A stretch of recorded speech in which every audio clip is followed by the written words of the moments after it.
Hello, and I'd like to welcome all of you, and so many of you, to the talk today. I'm Natalie Brender. I'm a research associate at SIPS and editor of the SIPS blog. And SIPS is very pleased to sponsor this talk today by Doug Saunders because, as we all know, the topic of Muslim immigration in Western societies is one that generates an enormous amount of interest and controversy. There's controversy not just about what's happening now, but what current trends mean for the future of Western countries and global developments more generally. Doug Saunders is currently the international affairs columnist at the Globe and Mail, where his writing is notable for examining intellectual ideas and social trends that inform international events. Over the years, he's won 4 national newspaper awards. Before returning to live in Canada last year, I believe, he was the Globe and Mail's European bureau chief, and he's done extensive foreign reporting from Asia, Europe, the Middle East, and the Americas. In 2010, he published the book Arrival City, was it 2010? Which looks at how the global phenomenon of migration to cities is reshaping societies around the world and is producing new sites of conflict and change. It's been published in at least 8 languages, I think most recently Chinese, and has won awards including the Donner Prize for Best Public Policy Book. The book he's discussing today is his most recent book, The Myth of the Muslim Tide: Do Immigrants Threaten the West? This book, too, has been widely acclaimed since its release last year. It's based on his extensive reporting on Islamic extremism and moderation around the world, as well as a very extensive survey of existing research. What struck me most about this book, in addition to its very solid research grounding, is the nuance of its claims. It's anything but a one-sided analysis of the issues, and that's one of the reasons we thought it would be so valuable for him to speak today at SIPS. So without further ado, please join me in welcoming Doug Saunders.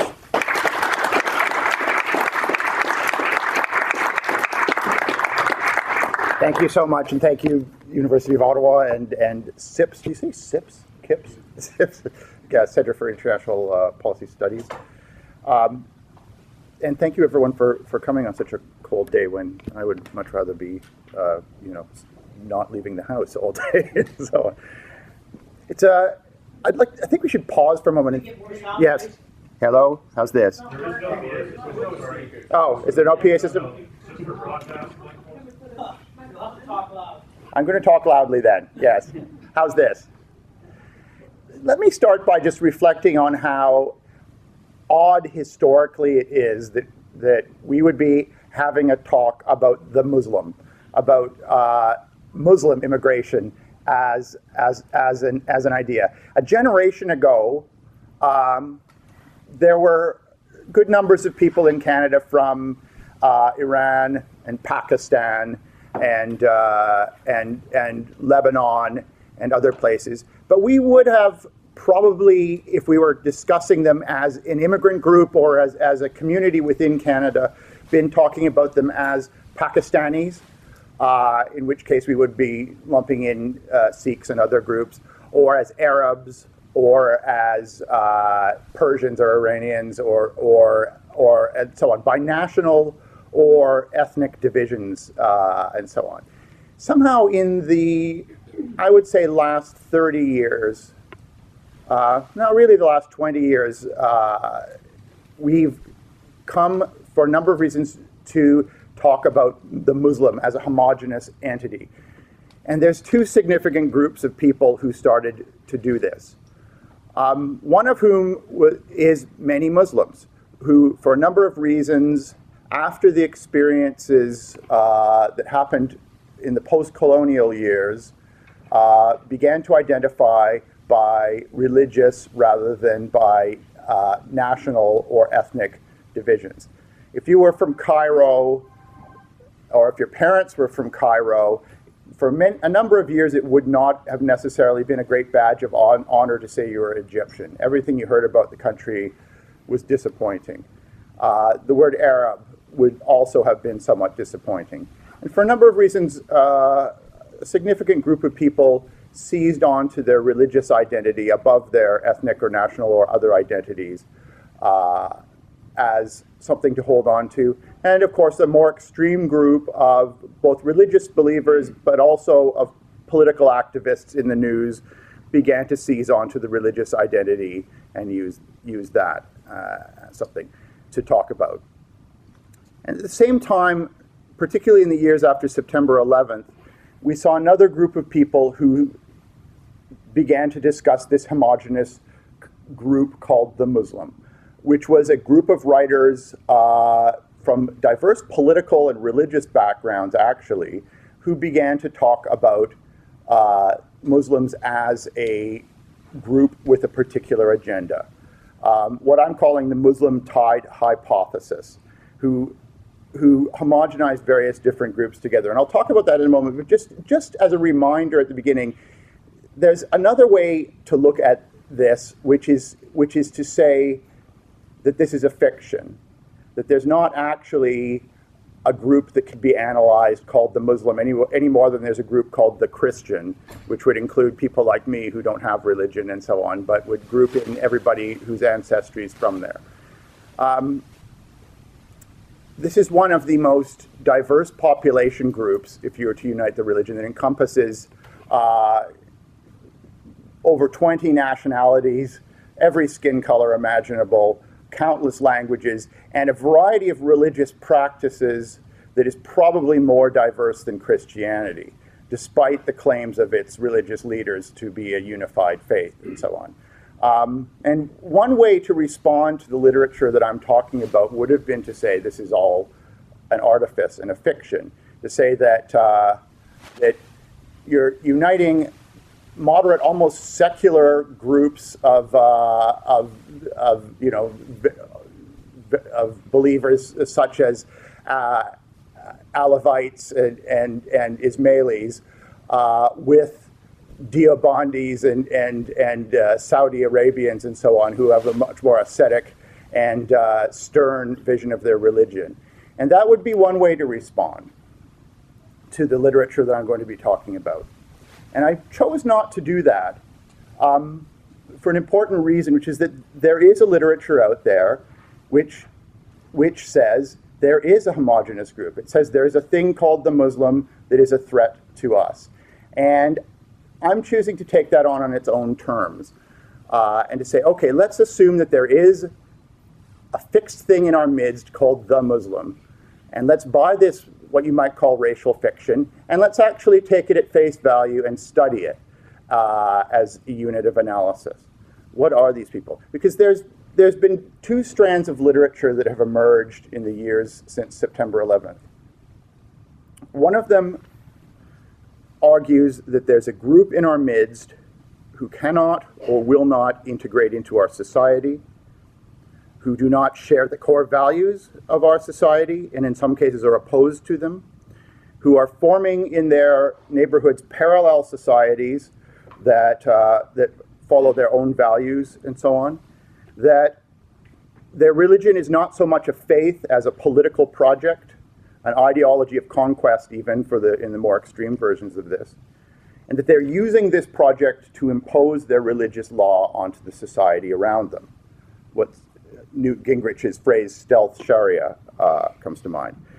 And finally, that they're reproducing at an exponential rate and are poised to swamp our society and become influential majorities or pluralities in many Western countries. And this theory, in its variations, has become extremely popular. It's produced best-selling books by people like Christopher Caldwell, Bruce Bauer, Giselle Littman, who writes as Bat Eor, who's very popular in some circles, our own Mark Stein, Thilo Sarrazin, the German social democrat, who wrote the most popular book in post-war German history, with one arguing that Muslim immigration is making Germany more stupid, Walter Lacour, and so on. These are people who, some of whom are on the left, some of whom are on the right, but all of whom have managed to grasp this idea that there is one particular religious minority who are different from the others, and specifically as an immigrant group. This is not phobia anywhere in this book, because I don't actually think that's a useful way to conceptualize it. Partly because I'm not religious and I don't have any problem with a fear of religion. A lot of my friends in Iran are terrified of Islam, even though they are Muslims, because they're secular. I'm addressing secular Muslims who are a very, very large group in the West, as well as people like me. So I have no problem with fear of Islam.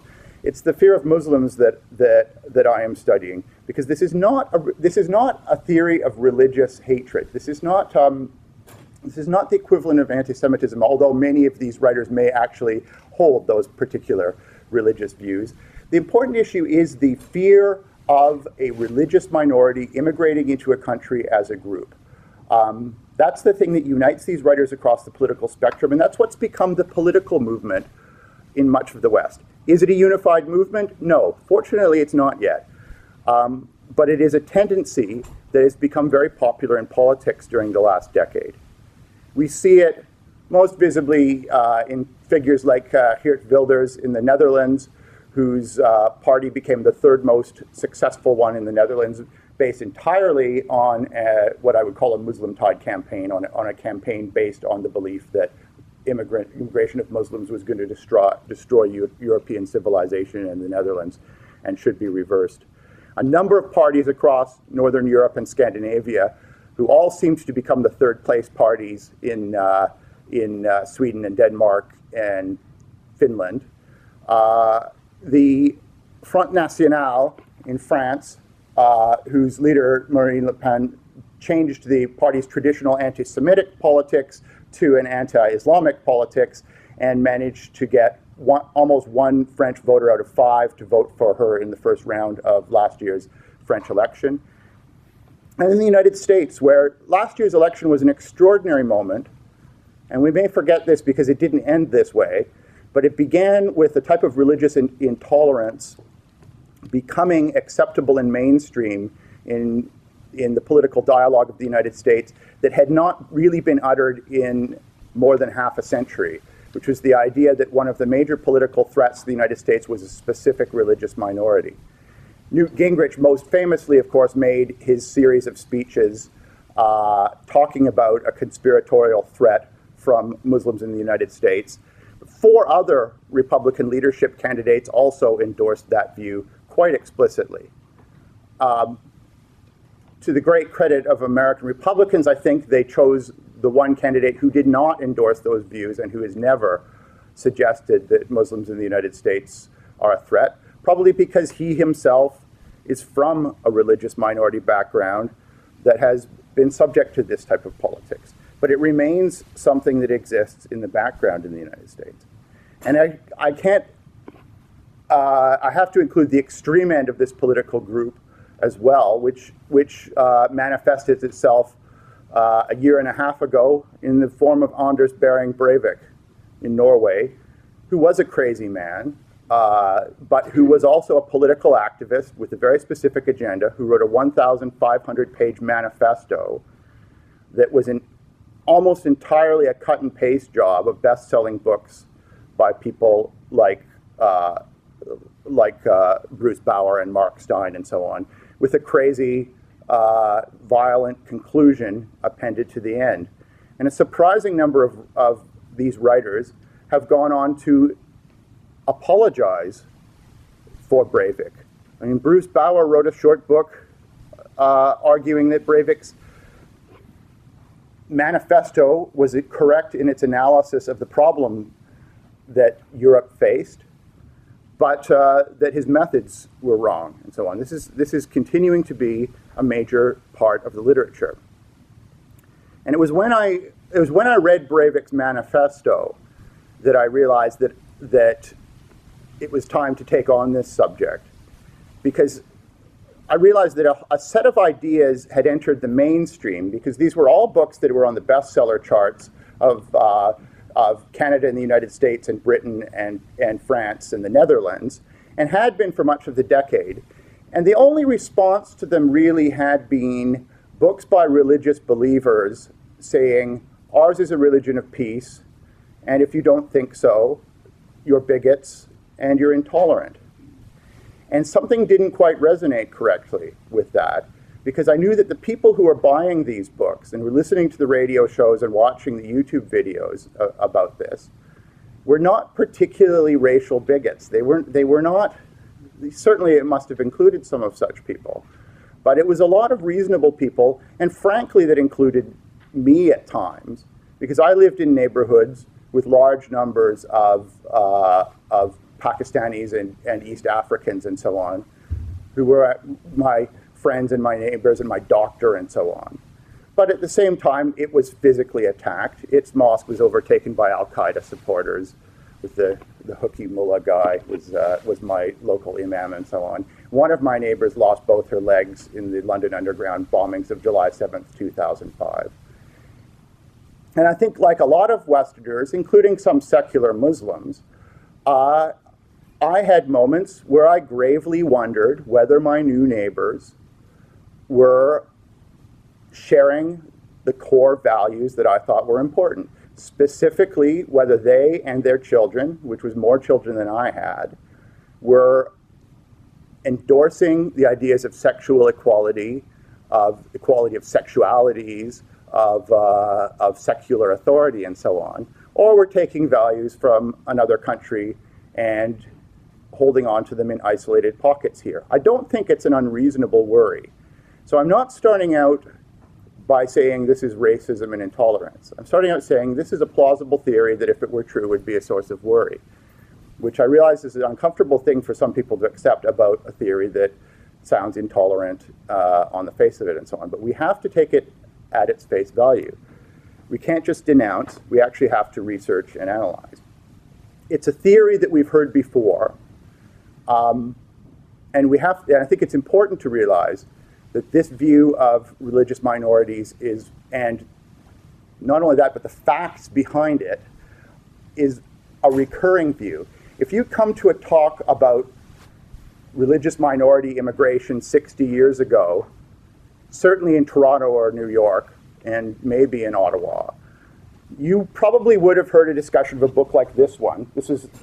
It boasts on, by Paul Blanchard, the American writer, which boasts on its cover that this is the 211,000th copy printed, and so on. It's printed in 1951. Huge bestseller, which argued that there was a religious minority moving into the United States, although it also references Canada quite a bit, who are not so much a religion as an ideology of conquest, who the most violent extremists within their faith share a continuity of belief with the so-called moderates, who are self-segregating, sending their children to their own schools and refusing to embrace American values, who are opposed to women's rights and birth control, because this was a book written by a left-wing author, and who are poised to impose their religious laws on the United States. The subject was the Roman Catholic immigrants from Southern Europe. And Paul Blanchard's book was endorsed by Albert Einstein and by John Dewey and people like that. It seemed like a very acceptable way to think about Catholic immigrants. And the fact is, there seemed to be facts to support it at the time. All the countries that Roman Catholic immigrants were coming from had fallen to fascism or religious extremism before and during the war. The most extreme violence on the streets of North American cities was committed by gangs of Roman Catholic country immigrants. And the largest act of terrorism in the United States, the bombing of Wall Street, had less than a generation earlier been committed by immigrants from Roman Catholic majority countries, as at the beginning of the century had the assassination of a president. And they seemed to not be integrating. And this book warned, using Quebec as an example of Catholic tyranny, by the way, that if they weren't careful at this point in 1951, that within a decade, the Catholics who had so many children had already become a majority in New England, would be poised to impose a president upon the United States. And in fact, it was precisely accurate in that prediction. And it was only the actual carrying out of that prediction, I think, that diffused that. Kennedy's election campaign, one of the largest things he faced in the opposition was the Catholic tide theory, was the belief that he was an agent of a group of immigrants and their children and grandchildren who were guided by a faith that was more of a political ideology of conquest, and so on. This was a very mainstream thought for a long time, and as I say, the facts seem to support it. Now, it's not exactly the same now. similarities are really striking. But we're once again in a moment where we have a religious minority immigrant group entering countries of the West, not as the largest group in pretty much any country. The numbers are nowhere near as large as people see. But as the largest group who are very visible during a time when the countries they come from are in turmoil.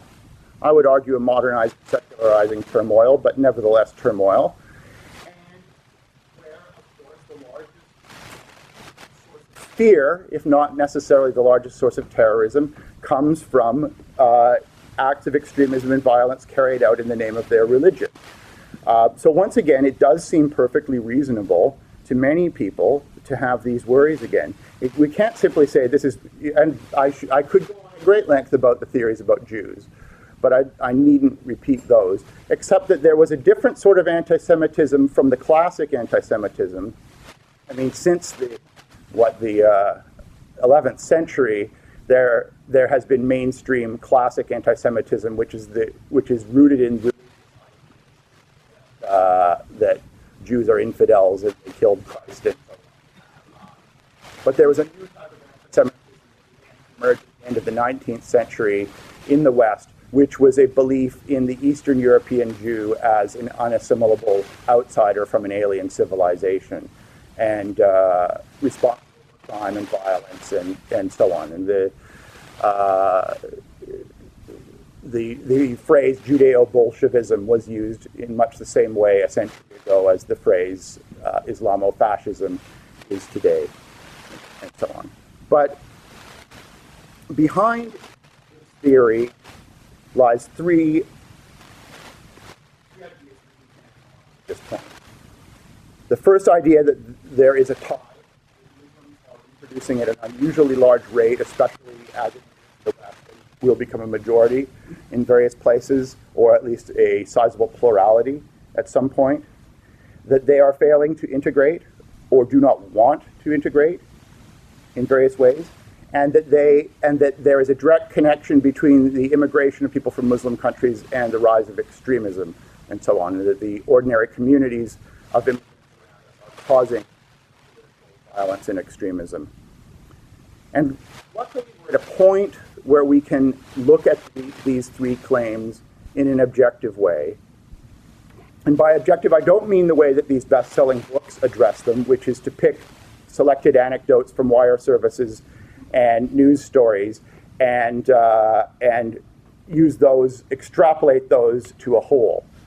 And if you look at many of these books, that's all they do. There's a sort of did you know approach in much of this discussion of immigration. Everybody seems to have a sister-in-law who sends an email that has been forwarded by 30 other people into their inbox, which contains these did you know claims. Did you know that Austria will have a Muslim majority by 2030? Did you know that Mohammed is the most popular boy's name in England? Did you know that 6.7% of US Muslims say that they support violence against civilians, quote, if the cause is right, in a poll, and so on. These claims circulate a lot. And despite the name of this book, it's not really a matter of refuting them, it's a matter of discussing what's really going on. We've had a revolution in our understanding of religious minority immigrant groups during the last 5 years or so. There's been some absolutely huge studies of population, of integration, and of extremism conducted not by one organization here and there, but by multiple very large organizations from different perspectives and so on. I could not have written this book 5 years ago, but we now have huge bodies of material from census agencies, from intelligence agencies, from scholarly organizations and so on, that allow us to speak with some real concrete certainty about what's happening with religious minority immigrant groups in the West, where they're headed, what they believe, and what they're actually doing. And I think we can refute some of those. Austria, it could never become a Muslim majority country, even though it has one of the fastest growing Muslim populations. In fact, no part of the European Union could at all. The population growth rates are falling at such a rate. Austria could have as many as 10% Muslims by about mid-century, at which point the Muslim population, along with the rest of the population, will start falling. Muhammad is the most popular boy's name in England at the moment. But that's a reflection not so much of the fact that Muslims are taking over Britain. They are about 4% of the population. But the fact that certain groups of people, particularly white and black Christians, are now 4 times more prone to give their children unusual names that aren't on the top 50 list, and I'm guilty as charged, than they were a generation ago, while Muslims from many cultures legally on their birth certificates name all male children Muhammad before some other name comes along. So Muhammad manages to be the most popular boy's name in England this year, while representing 1% of children born. And finally, yes, 6.7% of American Muslims did say that they support violence against civilians. What that doesn't reveal is that 4 times as many non-Muslim Americans say that violence against civilians is justifiable if the cause is right. So the question then becomes not so much why so many of these immigrants are supportive of this type of violence, but why so few are. Probably because Muslims, both in the West and elsewhere, are the primary victims of this type of violence, both from within their community and from without. So whether they're talking about extremist groups or about military actions, there would be a lower level of support. And that points to one of the things that's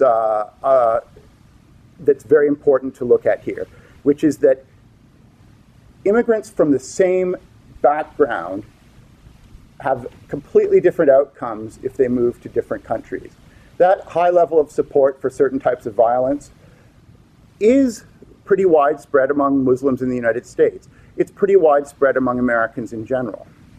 When they go to France, they have completely different outcomes and so on. And one way to study these questions and to look at these theories is to pick people who come from the same groups and look at what happens to them when they move to different countries. In my first book, Arrival City, one of the things I did was I looked at Turks who came from the same poor villages in central Anatolia, some of whom went to the outskirts of Istanbul a generation ago, some of whom went to London, and some of whom went to Berlin, where there are not easy laws allowing full citizenship for Turkish immigrants and so on. And those who went to Istanbul became very successful after a generation of difficulty and violence, and became part of the new middle class that basically rules Turkey and is very pro-European and so on. Those who went to London are poor, but they're shopkeepers, their kids are in university and so on. And those who went to Berlin are part of a parallel society underclass who are seen as being integration failures, who don't learn the language, and so on. These are people who are neighbors from the same village and so on. And the outcomes are very different. And we can look at that from many, many different groups in the same way. And that tells us something. That tells us that whatever is causing a failure, it's not their originating culture or their religion. It's a different outcome when they land. And we see that when Muslim immigrants from the same place, let's say North Africa, go to the United States and France. And I look at these groups. Muslims in the United States, about 47% of them, when asked in polls, will say that I am Muslim first and American second, which is a shocking claim. It alarms me. I don't particularly like the idea of people having a religious affiliation that they place above their national affiliation. But that's my personal taste. I'm aware that there are people around me of various religions who think that. What is interesting about that is about, I think 48 or 49% of Christian Americans say that they believe they're Christian first and American second. They've fallen into almost exactly the same thing. What's interesting is that the same group when they come to France answer that at something like 10% and so on. And in France, about 1/5 of Muslims, people from Muslim majority countries, which would be in the Maghreb in France, do not show any signs of religious observance. They don't attend a mosque at all, and they don't acknowledge any particular religious belief. So about a fifth could be called atheist. They might not use that word themselves, which is almost exactly the same percentage as Christians. About 5% of French Muslims attend a mosque on a weekly basis, which is about the same rate as Christians in France. In the United States, about half attend a mosque every week, which is about the same rate as American Christians and so on. And in the United States, you get some differences. It's a more middle-class group in the United States. They're the second most university-educated religious group after Jews in the United States, and far, far ahead of any Christian group in the US. Yet, despite being more middle-class, they're more religious. And what does that point to? That points to two things. First of all, as I mentioned, that these religious minority immigrant groups tend to fall into the patterns of the world around them. France is surprising, something like 40% of them say that extramarital affairs are fully acceptable, and so on, which is simply because they're French. And they're doing a good job of it.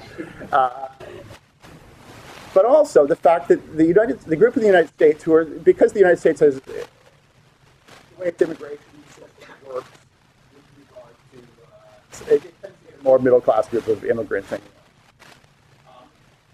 fact that you have a much higher level of religiosity and of political moderation and of middle-class income tells you something else that's very important, which is that there's no aggregation between levels of religious, levels of political extremism, and success of integration. And we should know that from other groups as well. I mean, I've lived in both Los Angeles and in London, next to neighborhoods that have a very high percentage of Hasidic Jews who wear very traditional head coverings, have what I would regard as very backward views of the roles and relationships between men and women, and who self-segregate to a huge degree. Yet these could not be called in any respect poorly integrated communities. They've been around for a century. Their kids go to university and become part of the business and political world around us. And they while they might vote somewhat conservatively, they might not either. They don't show any signs of political extremism in any way. And we've become used to this. We forget that a century ago, we were horrified and shocked by both Jews and Catholics wearing strange head coverings and self-segregating into very religious communities and so on. And this was a subject that was on the front pages of newspapers for a long time. And the fact that the children of these very conservative immigrants were faring worse in the labor force and the education force than their parents did was a subject of great and grave concern for a long period of time as well. We forget that. Our memories tend to compress the immigration experience. We tend to remember that previous groups of religious minorities arrived from Eastern and Southern Europe on ships, wearing raggedy clothing, and that they moved into urban neighborhoods that were dense and smelly and had guys playing accordion on the corner and all that stuff, and lived there for a few years, and then their kids went to university and became dentists, and they moved to the suburbs and everything was fine.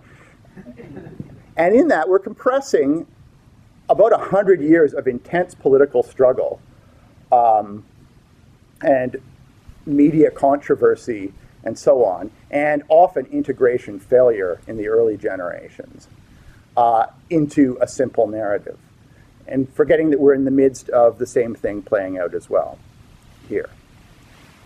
Now, let's look at what's happening in Canada, though. In Canada, there are, by the most recent count, 940,000 people who could be called Muslims.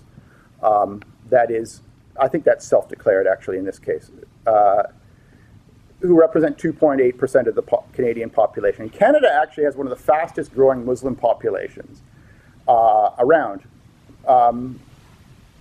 Over the next 3 decades, they will rise.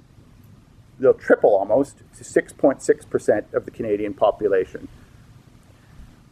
Now, you're taking a look at some very different groups. Pakistanis are the largest group of Muslims in Canada, who themselves are extremely various, ranging from a very large group of very moderate Ismailis to people who are Deobandis and Salafists and whatnot.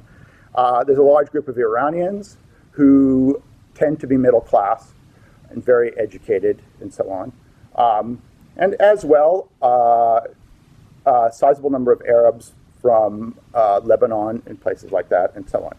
And all of whom are very different. But on average, they have a fertility rate of 2.4 children per family, which is considerably above the Canadian average fertility rate of 1.7 children per family.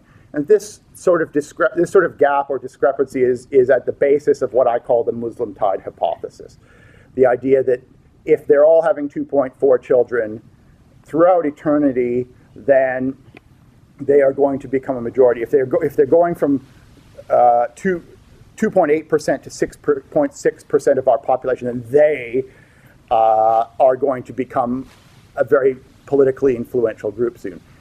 Muslims are politically influential, and so on. I mean, this government is unusual in very right-wing conservative governments in embracing populations from Muslim backgrounds and so on in ways that probably wouldn't have happened a generation ago, in large part out of an understanding that you need to get these people to be voters, and that if you win over their loyalty, you'll get that. And there's a politics in Canada and increasingly in Britain now of understanding that.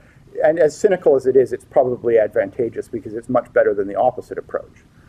But it creates these numbers on fertility do create the idea that you'll hear on various radio stations in this town that they're going to swamp us. And what I think we never made clear enough is that immigration is a process of change. And not only that, but immigrants from most Muslim majority countries are coming from countries that are in a process of vast change. And population growth rates are actually a very good indicator of these things. I point to what happened in Iran during the last 25 years. In the mid-1980s, in Iran, the average family size was about 7 children. The average woman had about 7 children during her life. Today, it's 1.7. That's lower than Britain or France, without being a country particularly given to secularism, to put it mildly, or to loud media campaigns about condoms, although they're not forbidden. Iran managed to go from having one of the fastest growing populations in the world to one of the fastest shrinking, or one that will soon be very fast shrinking because of this low fertility rate. And we see similar transitions occurring in Turkey, which is just about below the reproduction rate of children, in Tunisia, Lebanon, United Arab Emirates, which has 1.8 or 9 children per family. Bangladesh is very quickly headed toward European fertility rates, which a generation ago was considered a population growth nightmare story. And Indonesia is quickly as well. It's interesting to contrast Indonesia, which has a fertility rate that's falling toward European levels very quickly, to the Philippines, which is majority Catholic and which has been unable to get it under control and still has more than 3 children per family, and so on. There is no relationship between religion and fertility rate. And what happens when people come to the West? They have a lot of children. And new immigrants generally do have a lot of children. And this creates some distorted numbers that get thrown around by these best-selling authors. Because the way we measure these numbers, it's not really how many children each family have, because you only know that after the family have all grown up and died and so on. It's a figure called total fertility rate, which is based on taking the number of children the average woman has had and extrapolating that across her likely natural fertile lifetime. And new immigrants, when they arrive in countries in the West, have a bunch of children right after arriving for a number of reasons. They put off births before immigrating. and so on. It's a natural response. This distorts it because the statistics say that this rapid number of children after immigrating should be extrapolated across their fertile lifespan. And we're now realizing, and there's a whole body of studies that have come out that have realized that our fertility numbers for new immigrants are wrong by a fairly large degree because of this effect. And if you correct it, for example, Muslims in France have almost exactly the same number of children, about 2.1, as everyone else in France does. I should say those Muslims who were born in France to immigrants, the second generation and so on.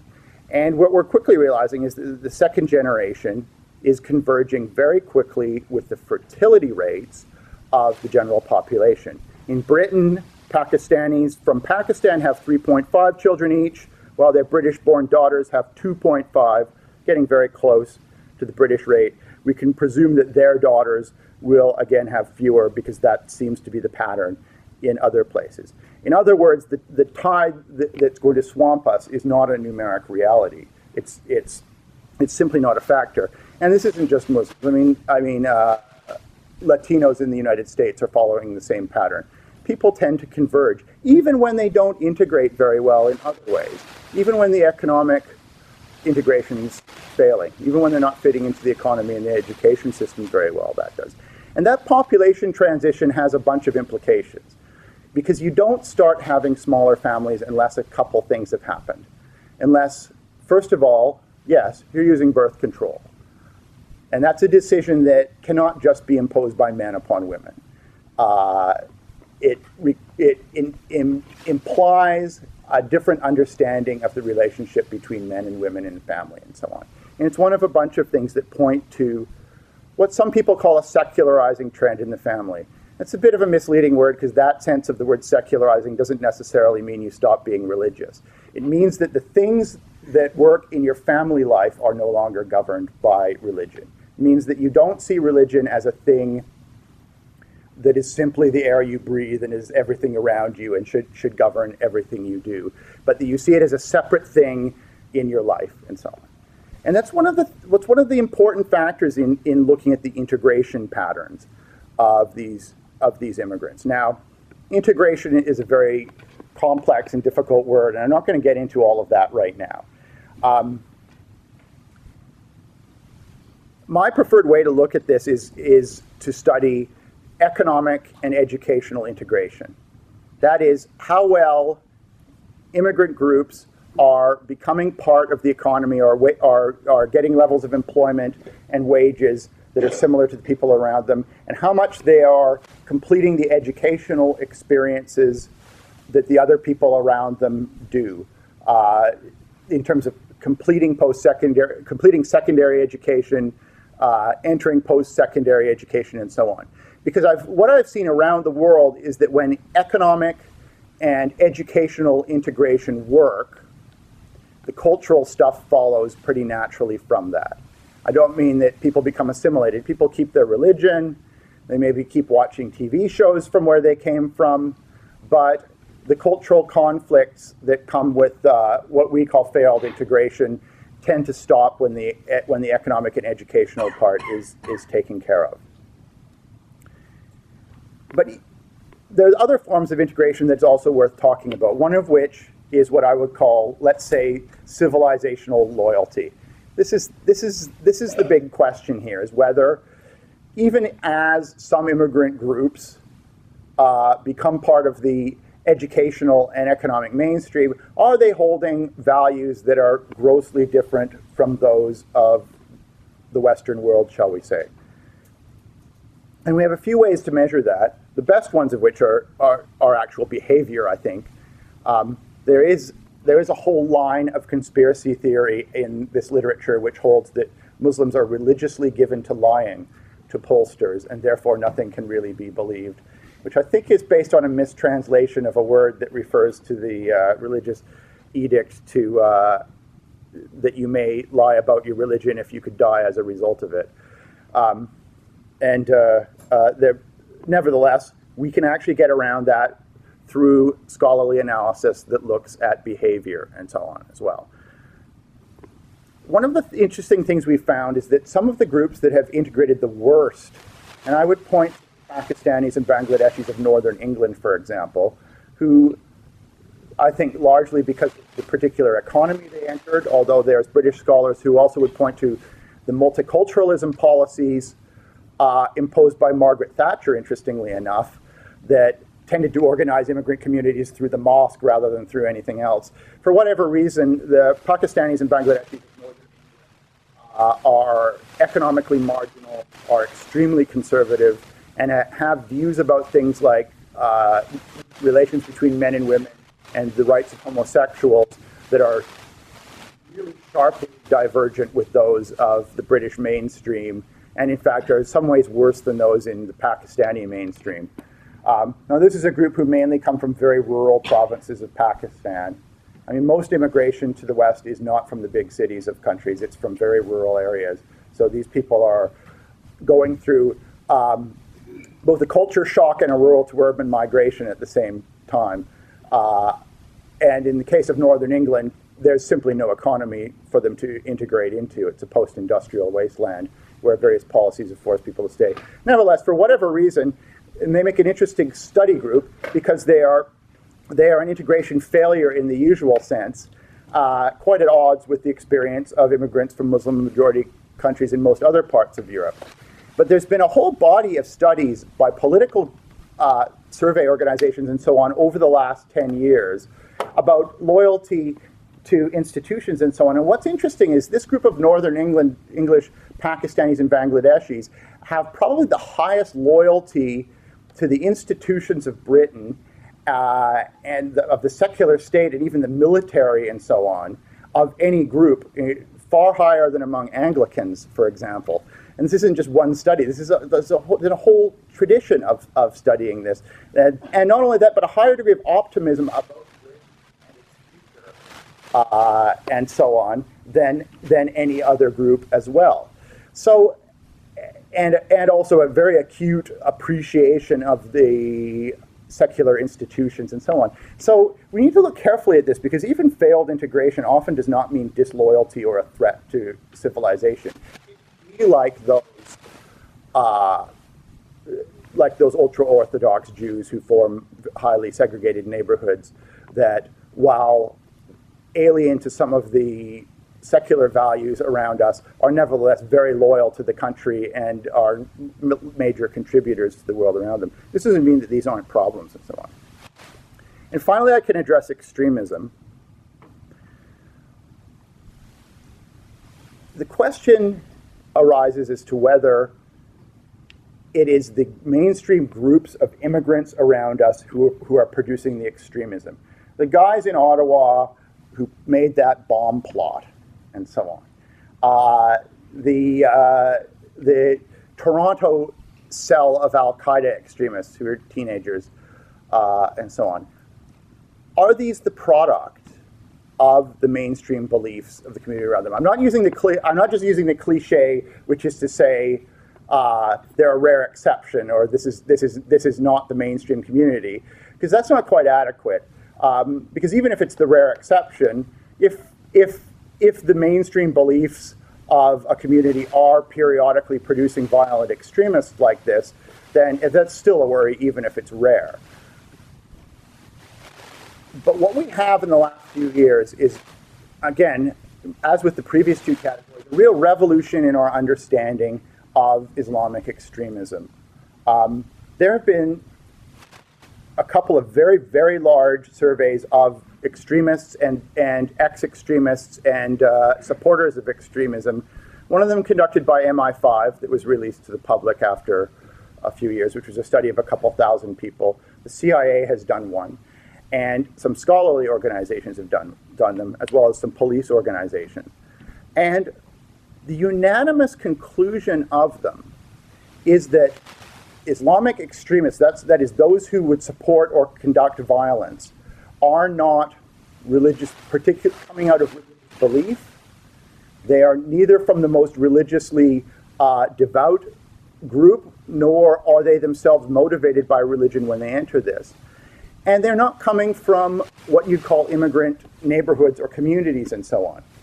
The profile almost always, with an astonishing degree of consistency, is of the lone guy living not in a heavily Muslim neighborhood, but often in a mixed neighborhood, who's not an immigrant and maybe child or grandchildren of immigrants, and who's very educated in the middle class. Extremism is a very middle class phenomenon. It's not a result of failed integration or poverty or isolation and so on. In fact, it is almost always the people who are the most integrated, the least isolated, and not particularly impoverished.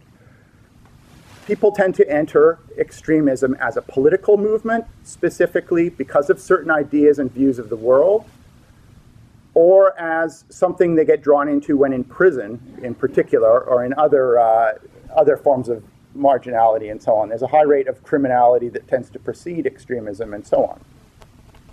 Now, what that tells us is that Islamic extremism remains a very serious worry around us, but that we cannot find a direct connection between some community or something in the community that is a causal connection. It tends to be the outliers. Let's put it this way. Islamic extremism in the West is related to the Muslim communities around us in the same way that the wave of Marxist terrorism conducted in the 1970s by groups like the Weathermen and the Red Army faction and so on, which actually had created more violent attacks in the West than Islamic extremism has yet. But the way that it is related to the middle class white community and so on, in that it is a specific political thing that people get. Here's the thing about the extremists. Yes, they're not the most religious. In fact, often the religious fundamentalists are the most useful tool for police in rooting out the political and violent extremists, because the most devout religious believers don't tend to like them. My local mosque in London, the Finsbury Park Mosque,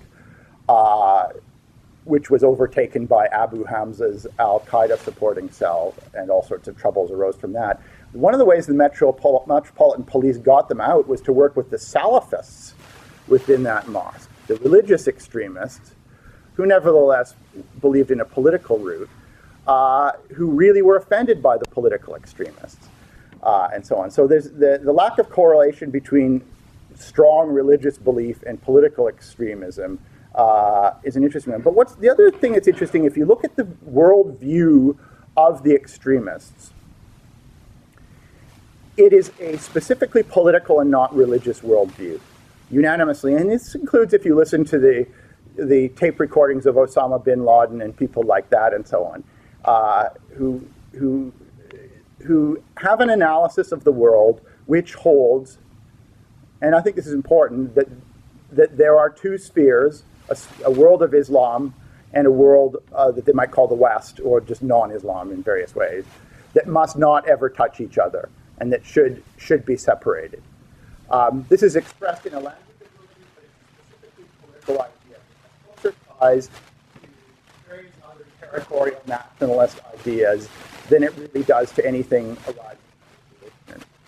And what I find interesting about that is that this particular analysis, right down to its very specific details, is almost identical to the analysis of the world provided by authors like Christopher Caldwell and Bruce Bauer and so on, which once again holds, and by extremists, anti-Muslim extremists like Anders Behring Breivik, who is a huge admirer of Osama bin Laden, not just as a terrorist tactician, but as an ideologue. He literally endorsed the complete worldview of bin Laden in his manifesto.